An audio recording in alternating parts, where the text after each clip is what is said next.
What it do, gang? It's your boy 2Time Moto TV, and we're back with another video, guys. Today we're gonna do a review on the 2011 E63 AMG Mercedes.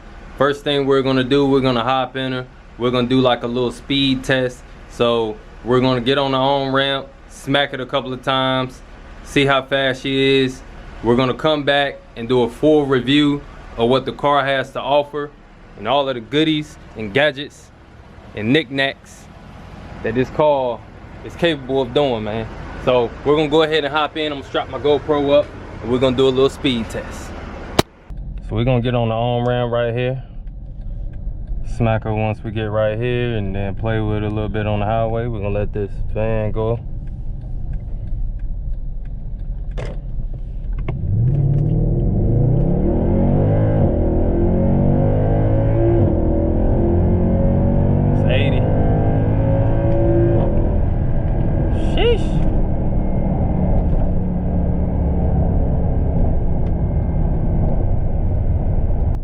Let's hit her at 30.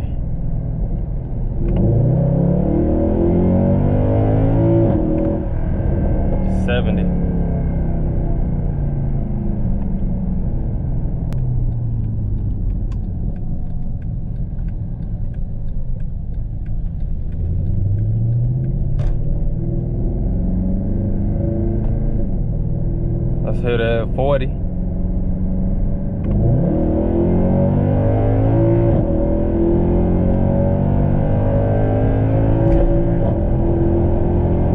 Sheesh. 105.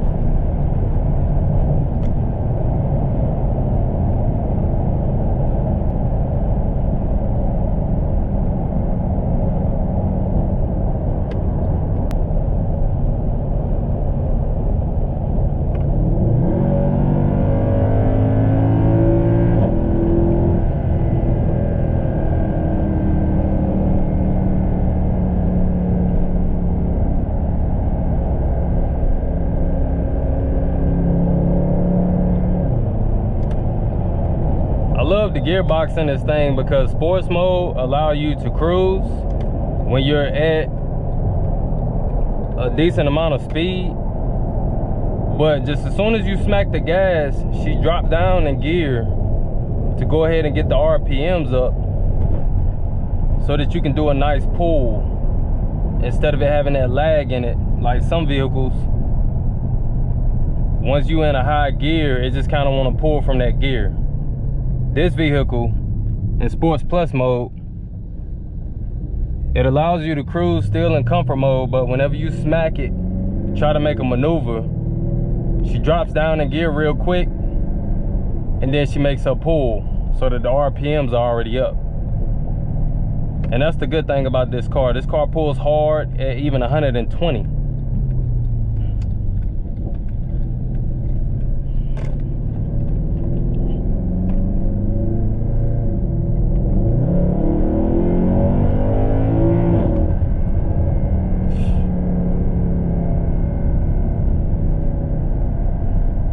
Guys, so what we have here is a 2011 E63 AMG Mercedes Benz.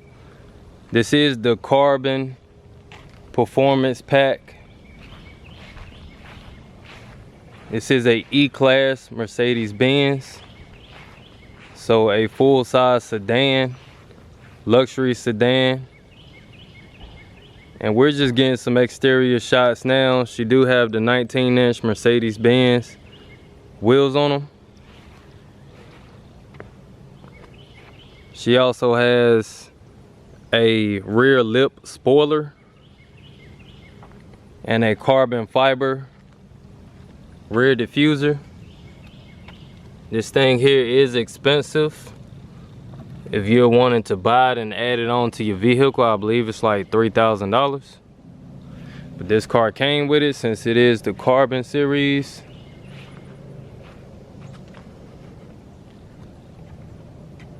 She has a sunroof along with a panoramic roof, so when we get in the inside, you'll be able to see that. And a few accents here and there, which has the chrome handle along with the black accent. 6.3 AMG badge. And a black Mercedes-Benz AMG grille. So let's take a look at the interior, see what it has to offer. The interior of this vehicle is black with carbon fiber accents since it is the Carbon series.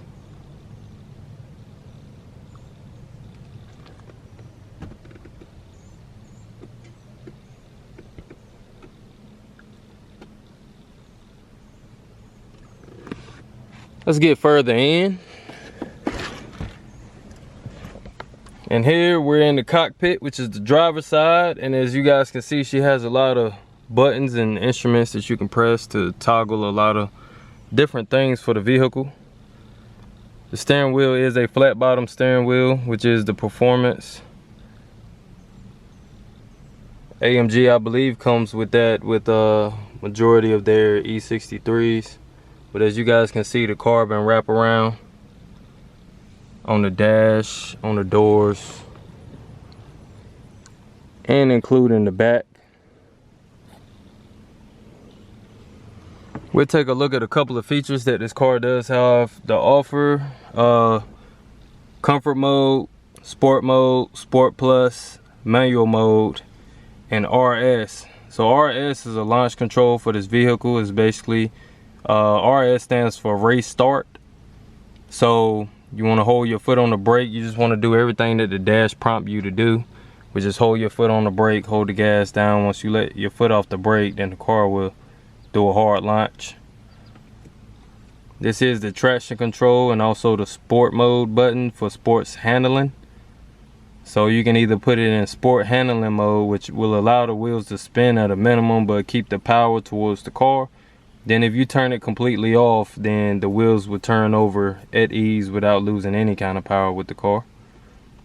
Then you have the dampener button, which is to stiffen the suspension. So it has three different modes.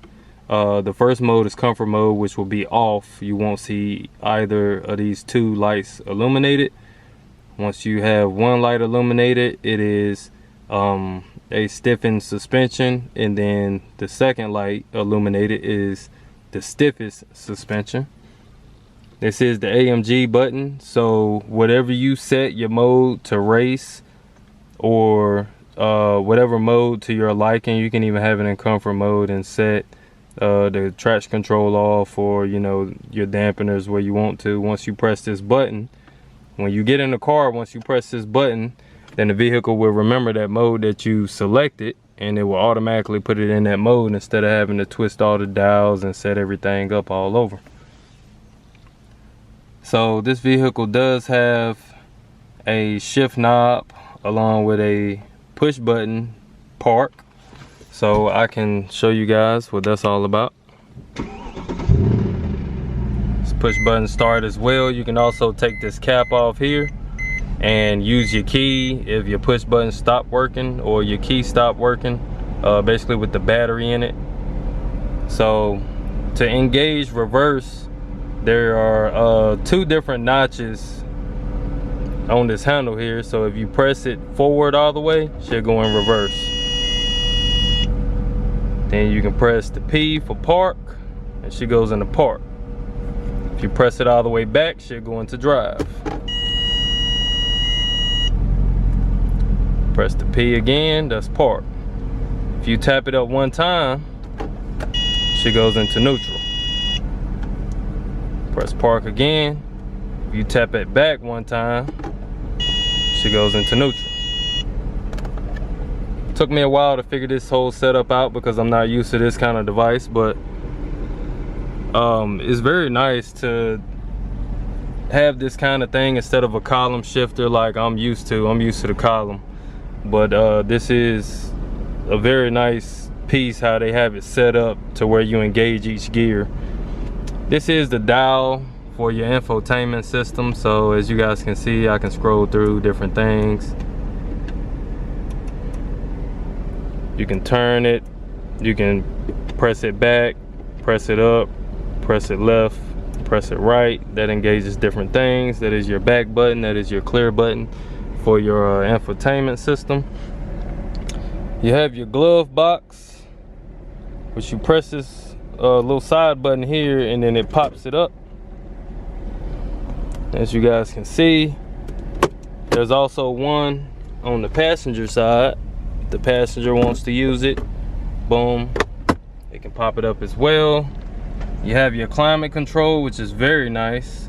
So if you turn your AC on right here, then you can basically, you have climate control on either side. So you can either dual it so that this side has a different climate than the driver. And you have different modes to select. So, you know, you have different zones to where, like I said, you can change this side and let that side stay the same. If this passenger want to be hot and you would like to be cool, then the vents will operate on one side of the vehicle.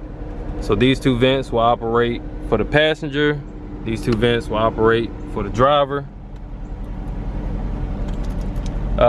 It's a very nice system because, like I said, you control it from here. So all of these dials feel very sturdy, very nice, very luxury. You also have heated and cooled seats. So when you apply that, you'll hear a fan kick on in your seat, and basically will keep your rear cool. You also have your heated seats if you press that.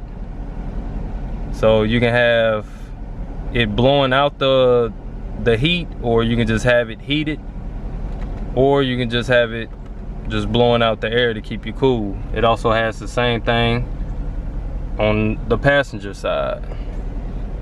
So you can unlock your headrests in the back and detach them. I don't know why that's there, to be honest. I have to look more into that.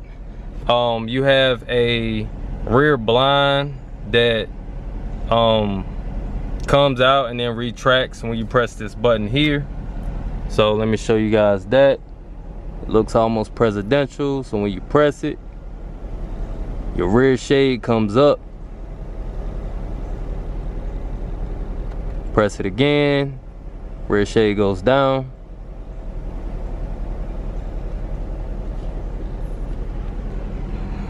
You have everything you need on your dash here, as far as your oil temperature, your coolant temperature.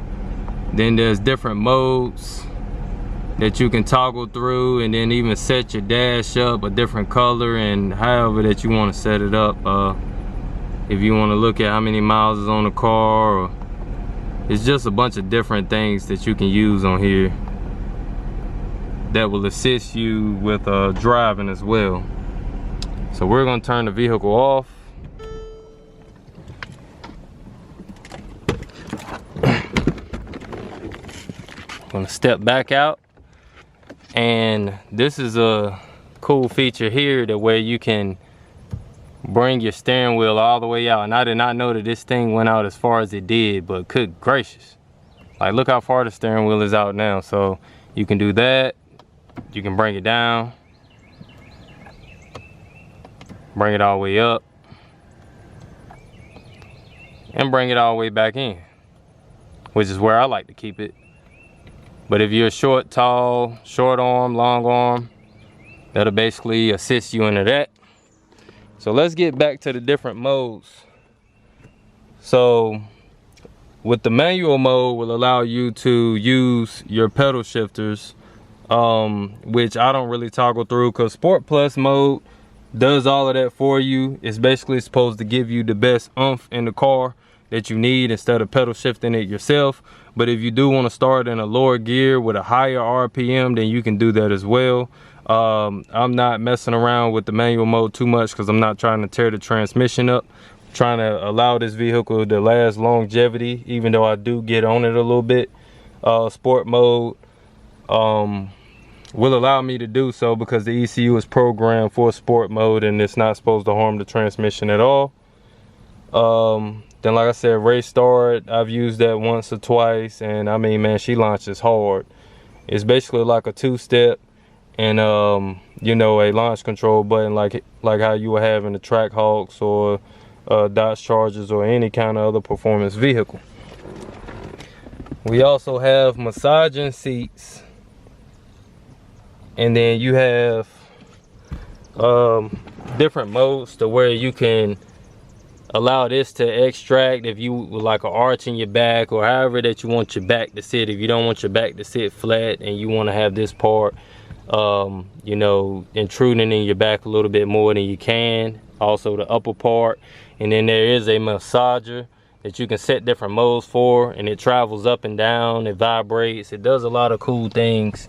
But I really don't use that, but my wife like it.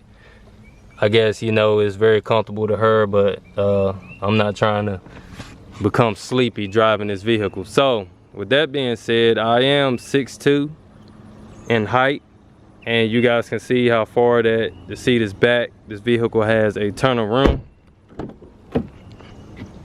So as you guys can see, I'm getting in the back, and I have ample amount of space. I mean, I can even almost put my knees straight forward like that, and I still have a lot of space. Climate control in the back as well. Panoramic roof in the back, which is what they call a moon roof. Has the Alcantara headliner. Also Alcantara side pillars on the driver and the passenger. Now you really can't tell the full effect of this moon roof because I do have a sunroof back, but you can see how clear the glass is right here where the sunroof does not come all the way back at. Very nice. It also has park assist. That's one thing that I failed to mention. This is your park assist button here. So whenever you're getting close to an object, when you're reversing, you do have a rear backup camera. So your sensors will beep at the front. That's what that there is for. And also if you're just looking in your rear, then that's what these sensors here are for. They will light up and let you know how close you are to the object, and when the bar lights up fully, then you're about to come in contact with that object that's in the rear. So let's get out. It has a carbon hardened sound system as well. A Harman Kardon, excuse me, I said that name backwards.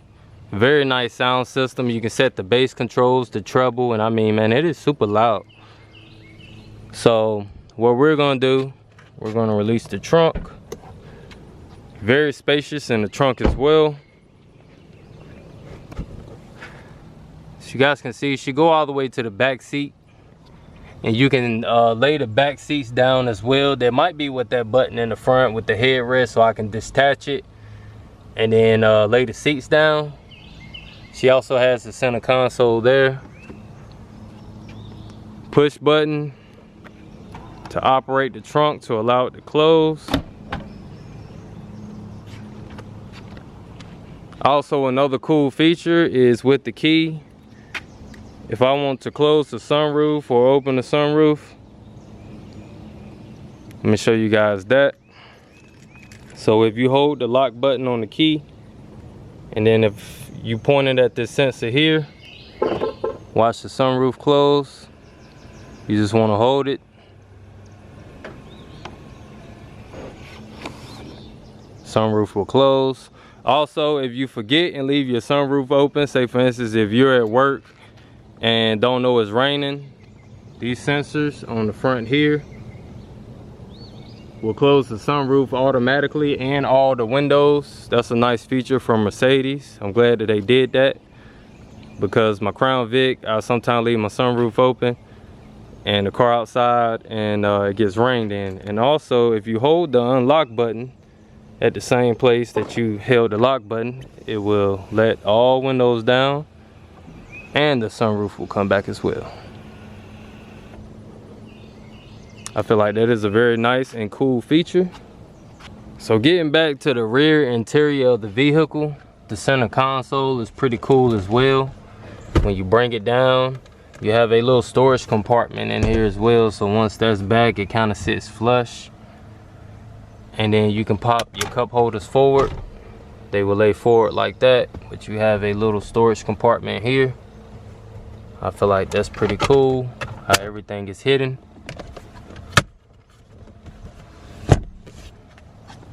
I probably left out a bunch of features with this vehicle, but I tried to make the video as short as possible to give you guys detail on everything that you could use with this car.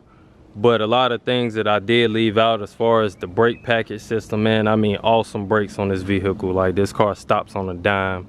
The engine, the 0 to 60 times, that'll be for another video when we go fully in depth with this car.